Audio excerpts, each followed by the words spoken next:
8 years after the divorce, I ran into my ex-wife and my adoptive sister in a remote little town. In the years since I'd seen them, one had become a superstar, the other the head of the powerful Prescott family, and I was running a tiny, hole-in-the-wall diner. The moment our eyes met, they both froze. Serafina, my ex-wife, quickly hid a medical report behind her back.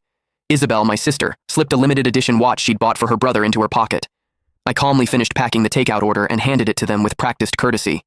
"Here you are, ladies." The formal, distant address seemed to rattle them. As they were leaving, Serafina suddenly turned back. "Didn't you say you'd only ever cook for me?" I offered a polite, empty smile. The foolish promises of youth, they don't mean much now, just like the people and memories I once thought I could never get over. With time, they had all faded to nothing. Through the open glass door, the noise of the street drifted in, but it couldn't dispel the frozen silence that had settled over the diner. The two women who had conspired to ruin me, to cast me out of my own home, now stood at the counter, unwilling to leave. Serafina clutched the plastic bag of food, choosing her words carefully. "Owen is injured and needs to recuperate. The facilities here are excellent, so we brought him to stay for a while. Mom and Dad, they came too," she added. "Do you want to see them?" I shook my head, wiping a grease stain from the countertop. "No, that's not necessary. Please give my regards to Mr. and Mrs. Prescott." I paused, then added, "Actually, it's probably best you don't mention me at all.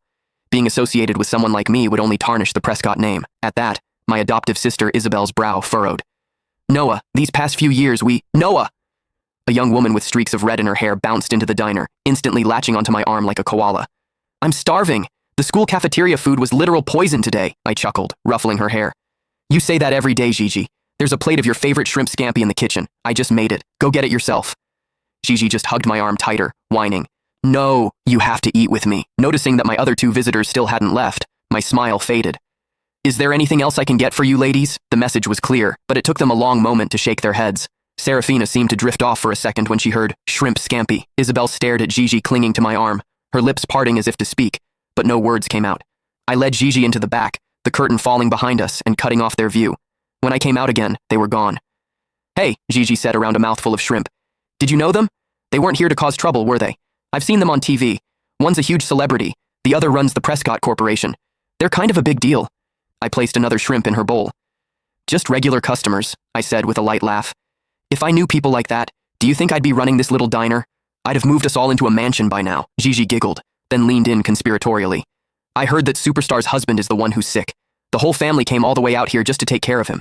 Must be nice, having that many people who care about you." I said calmly, wiping a grain of rice from the corner of her mouth. "Oh, I knew exactly how much they doted on Owen Prescott. 8 years ago, for his sake, one of them had publicly accused me of slander and assault, sending me to prison.